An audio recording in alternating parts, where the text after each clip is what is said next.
Okay, so this is the third and final installment of reviewing the syllabus. The stuff in the middle is just sort of going over about, avoid plagiarism and falsifying information, which is academic dishonesty, which is actually one of the main topics of Richard Paul and Linda Elder, the Miniature Guide to Critical Thinking Concepts and Tools. Also, just making sure that you have the correct technological specifications to be able to use Canvas and whatnot. Right. So like, that's all in the middle part that I skipped. So right now I'm gonna start going to the latter part of the syllabus.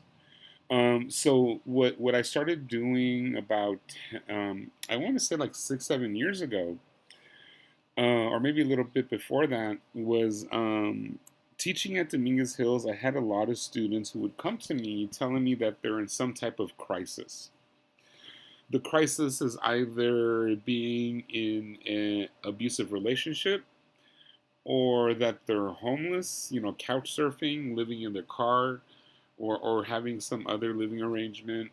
Or I've had students say that they've hadn't eaten for a couple of days, where I've actually taken them to the local student commissary and bought them lunch or bought them some food. So then what I started doing around that time is including or incorporating resources for students that they might not necessarily be aware that are there for them, because you're paying for this stuff. So since you're paying for it, you should know that it's there for you, right?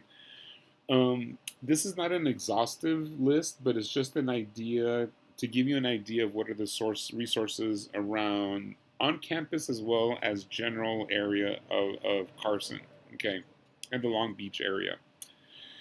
Um, so I've put here the campus police. Like if you need a campus escort, like if you don't feel safe walking from campus. I mean, sorry, from a classroom like late at night to your car. You can call campus police or campus escort, and they will take you to the your car. Blair J Miles is the Title IX coordinator officer, and that's like to prevent sexual harassment and discrimination on campus. And I've actually used this once. This happened when the new dorm buildings were being built on campus. I just arrived to my afternoon class, and I'm walking to my classroom, and then I hear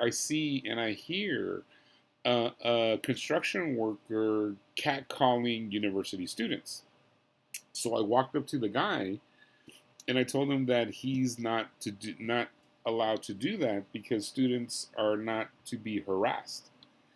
So then I reported him to the Title IX officer back then. I forgot their name, but I sent them an email describing the scenario that I witnessed, right? And from the facial and body expression of the female student, it looked as she was not open or receptive to this particular individual's advancements, right?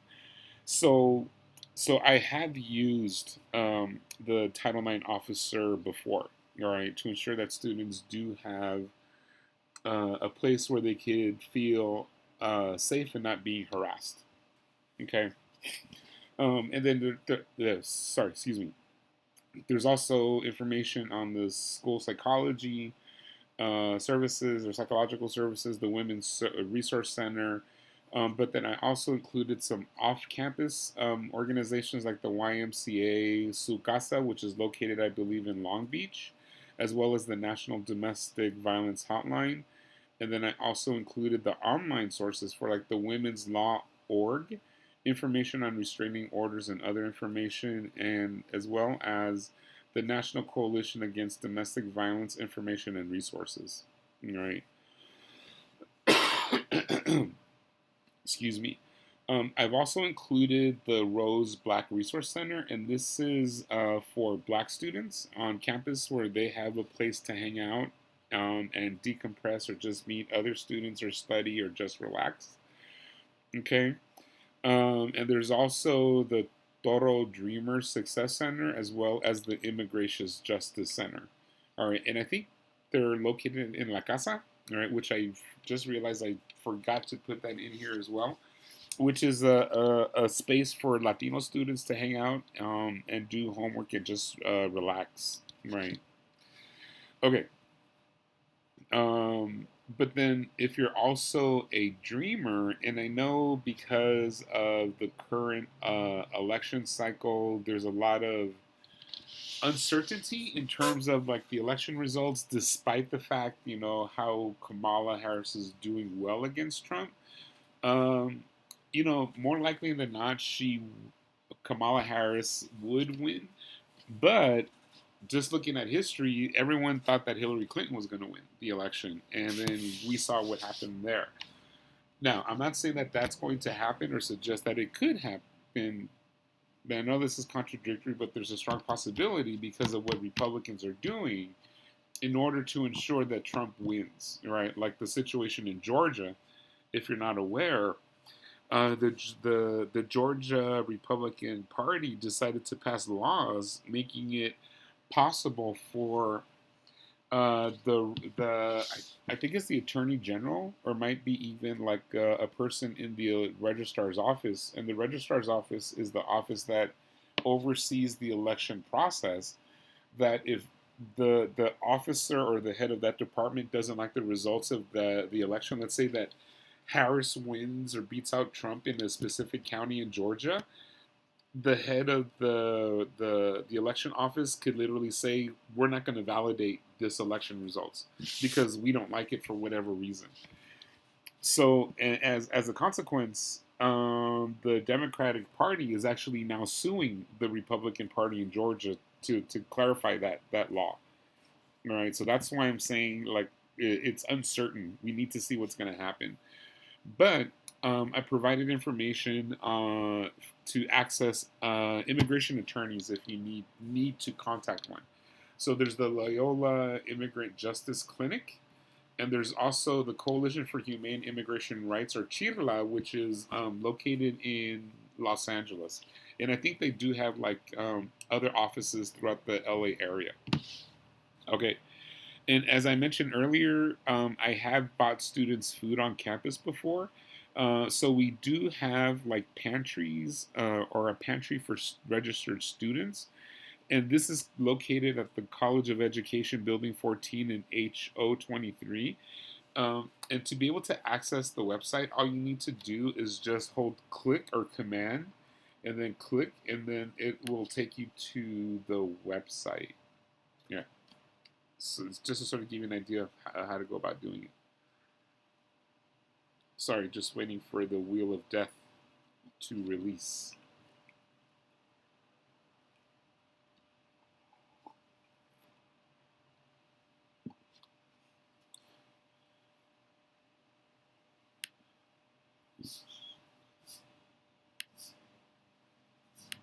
There. And this would be the link that I just clicked,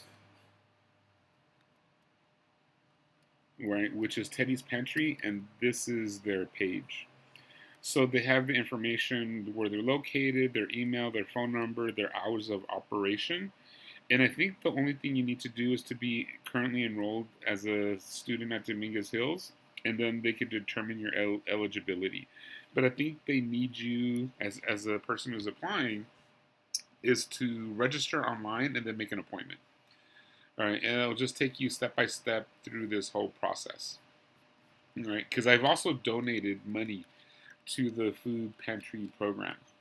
All right, and then you could also, if you are in need of pantry services at Dominguez Hills, I think you could also qualify for CalFresh, and you would do the same thing. Just put the mouse over it, click Control Command, and click, and it'll take you to CalFresh. All right, and you would do the same process as well as for the hot meal card, and this is also for universities or students enrolled at Dominguez Hills, where you can get like a hot meal card to be able to get meals of the different establishments at the food court at Dominguez Hills. Okay. So that's for food on campus and around campus. And then I also provided information for the Los Angeles Regional Food Bank, just in case if you need more further support in terms of acquiring food. Okay. Now, I just include this to give you important dates. So I, as the instructor, have until September 6th to drop students from the class. And the way that I do it for an online class is like if I don't see anyone signing onto Canvas from now until September 6th, which is like next week, I believe, or the week after, I will drop that student. But first I'll try to remember to send an email saying like, I've noticed that you haven't signed on to Canvas. Are you still tending to take the class? Are you still enrolled in the class? Is there something happening that's preventing you from taking the time to sit down and log into Canvas? All right. Now, if I send an email and I don't hear from that student, just like as I mentioned earlier, if a student gives me an argument that they don't want to fail, then if I don't hear a response, I'm going to assume that the class is not important. I know it may not necessarily be fair, but that's sort of the thought process, or the student might be like just distracted from whatever they're doing, but that still doesn't let the professor know. So you definitely need to be proactive and to communicate with your professor. All right, not only me, but anyone that you're taking. Okay, anyway, let me continue. And then you as a student, you have until September 20th to drop the class without having evidence that you took the class. Because if you drop the class after the 20th, there is going to be a W or a withdrawal recorded for that particular class for this particular semester. Just to sort of give you an idea or an indication if none of your professors have ever mentioned this to you before. If you've enrolled in a lot of classes and then you find out that the class was just too much in terms of work, or it didn't necessarily really fit in your schedule, or whatever mitigating or extraneous circumstances, and if you want to apply to graduate school and you see a lot and they see a lot of W's, like withdrawals on their transcripts, and let's say that it's a graduate program that you've been dreaming of applying and getting accepted and getting your degree from there, they're going to be hesitant to take you as a student because on paper that student is showing that they are not serious about their education, that they're not serious about completing the work that they assign to themselves. So then that's a negative mark on you. So like if you want to go to a very specific program to get that very specific degree, you need to be able to show consistency throughout your work. And part of that is like the grades, but it's also like being enrolled in your classes and not withdrawing, right? But again, it depends because life has a way of changing your trajectory, right? So it's just being cognizant of that or aware of that situation, all right? Now, sorry, I just realized my typo, so I got to change this to December. Sorry, I'll do that later today. So the research proposal is going to be due December 17th, as well as your research presentation on December 17th, which is a Tuesday, right? I believe. And the reason why it's a Tuesday is when I was organizing the syllabi a few weeks ago, I noticed how the calendar was set up, and the end of the semester actually happens on December 9th. Sorry, looking for the calendar. Here, August, September. Okay, so September 9th is the last day of instruction, which is a Monday. Finals week starts on the 10th. So then we have until the 10th, until the 17th to submit work. So I'm going to have everyone submit their work on this day, on the 17th, because I have to submit papers on the 19th. I mean, submit your grades on the 19th, right? So this will still give me like a day and a half to review everyone's papers and submit the grades, right? So like that's why it sort of looks weird on the dates. Okay. All right. So like those are just for the dates, and then what I'm going to do now is just sort of review the different weeks' readings. All right. So for this week, I did the first module. So it was sort of looking at language and society, but I'm really going to focus on language and society on the next module, which I'm going to post on this Monday, um, and look at society, vision, language, and social understanding. So I'm going to have you read Maurice Merleau-Ponty, who is a French philosopher, and I'm just going to have you read Reflection and Interrogation from his book Visible and Invisible, and this is just it is about the act of seeing, and why it's important that we really have to understand the things that we see, right? And then in tandem or in conjunction with Maurice Merleau-Ponty, I'm going to have you read a section from Fernand de Saussure, who's a social linguist who wrote this book about 100 and something odd years ago. And it was the first book that really systematized the study and the relationship between language and society. Right? So like that's why I'm having you read these these two readings for this week to sort of set up the contextual analysis and contextual and methodological understanding of how sociology see things and how we discuss things. In relationship, how everyone else in society sees things and does things. Because there's a distinction, right? And that's what I'm going to try to have you see, especially through the writing process. Okay.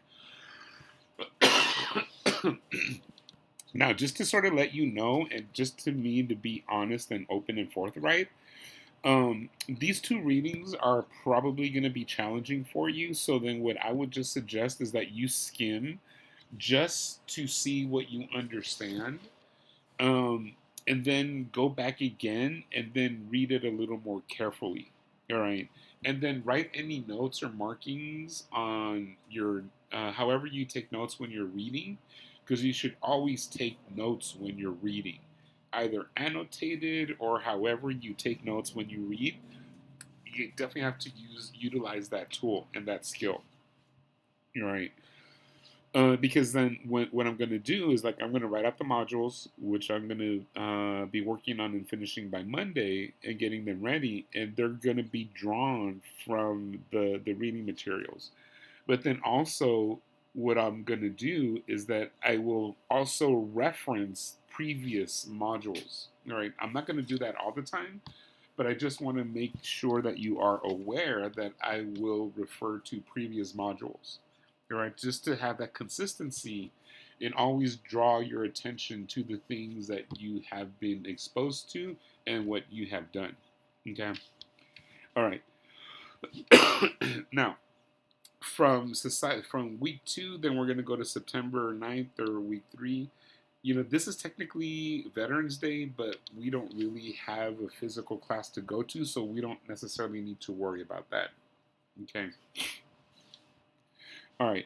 And then September 9th or week 3, we're going to look at developing critical thinking skills and identify ethical thinking. And this is the Richard Paul and Elder, the Miniature Guide to Critical Thinking. So this is the first book that we're actually going to read.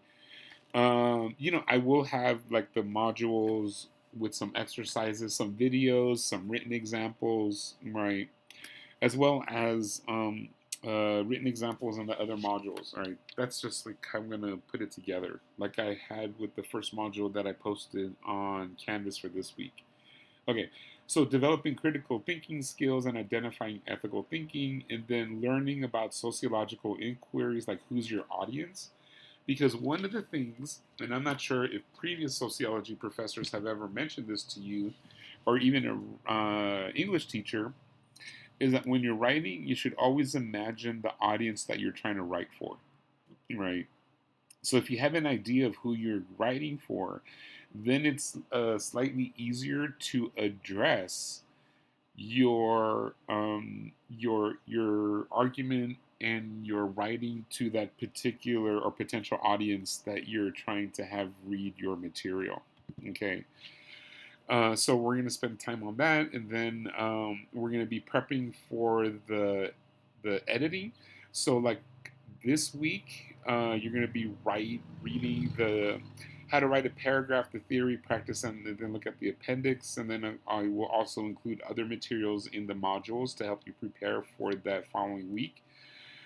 So then on September 30th, because this is this is what I wrote. So for this week, we will discuss the question of editing. Consider the week an extension of last week's reading. See it as prepping to edit a peer's essay. A week before this class meeting, I will distribute your peer's essays you have submitted for review, and we will use class time to discuss the process, or at least the modules, and then any other emails or points of clarification that you may have.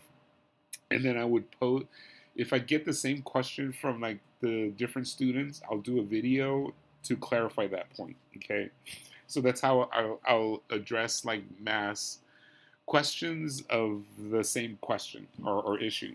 Okay, and then excuse me. Please be sure to have your essay submitted to the instructor of record by September 18th. So then what I'm asking is that by the week before, because like on the 9th or so, or maybe this week, I will post up a link on Canvas requesting that you submit your essay from a different class that we're going to edit and evaluate. Like I mentioned prior, I will conceal your identity of your paper, but I will have a mark or a way to identify whose paper belongs to who. Okay, so then that way nobody knows who got the paper, and the only way that you would be able to know who wrote what is by saying, well, I wrote this, or so on and so forth. All right, so you would literally have to just reveal what you wrote. Okay, so hopefully that makes sense. All right, so that's for this week. Okay, and then this is about beginning the research process. So this is where I'm going to start having you think about research proposal, how to develop questions from topics and that whole process, as well as reviewing the research cycle, right? The research cycle is important for researchers because it helps keep everything organized, and it's a process that every researcher goes through. Even though that there are small variations of the research cycle, the end result is pretty much the same, right? It's about like how to select a topic, identifying relevant literature, evidence, cleaning up your data, presenting your data or your manuscript, and then encouraging further research is like pretty much the general structure of the research cycle. All right. So that's what we're going to do on week 7, and then on week 8, shaping your research and types of academic writing. So we'll sort of look at different types of academic writing, like sociological versus historical, political, history paper, political paper. So you could see, and I'm going to try to find articles that talk about the same topic, but they're going to talk about it in their respective disciplines. And then you'll notice how each discipline talks about that particular topic. All right, so hopefully that makes sense. All right, and the reason why I'm trying to make that clear is because, for example, like last semester, I've had a number of papers that didn't read as a sociology written paper, but sounded more as a literature critique or a literature review. Like the whole paper read as such. And there were no sociological analysis, no sociological argument. It was just this huge literary response. That is not a sociology paper. That is a literary paper. So that's why I'm trying to show what are the distinctions. Like I mentioned earlier with working papers and book reviews. Oh, excuse me, and the type of content that each type of writing contains. All right. Okay. And then week 9, there's too much to read. You know, how go about doing your literature review. So you're going to read Howard Becker, which I will provide a copy of his chapter about terrorized by the literature. And then starting a conversation with existing literature. And this is sort of how you engage and start effectively using your sources as part of an academic conversation. And I will explain what that means in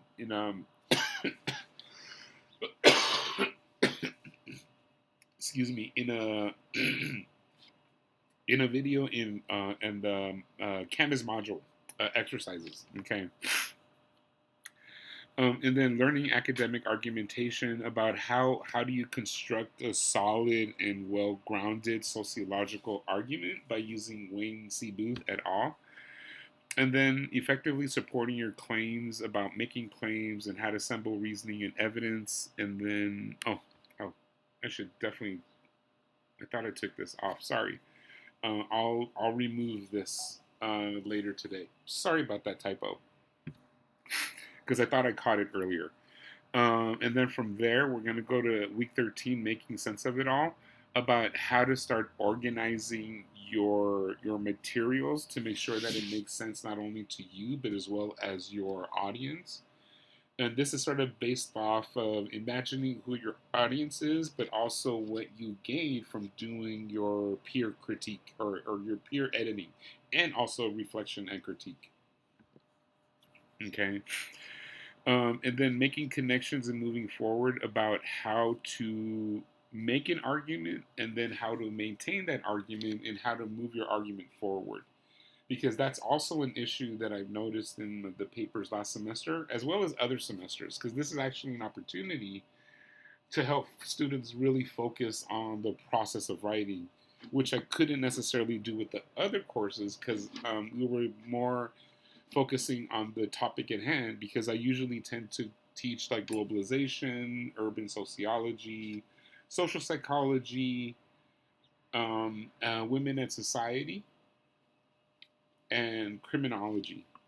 Right. So like those are the courses that I've taught, and there's others in sociology of education. Okay.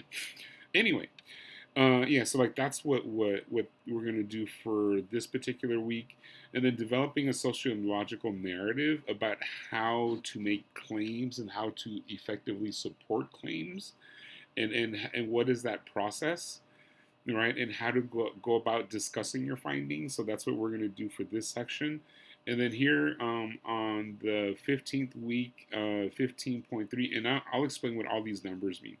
But the 15.3, you'll notice that I wrote official instruction ends Monday, December 9th, 2024, and finals week begins Tuesday, December 10th, 2024. All right. So that this is like the last Monday that I'll post a module. And this is about thinking, writing, and new technologies of academia. So Howard Becker is a sociologist who's a symbolic interactionist who passed away, I want to say like 10, 15 years ago. But he was a very influential sociologist, and he's also influenced my thinking in certain regards.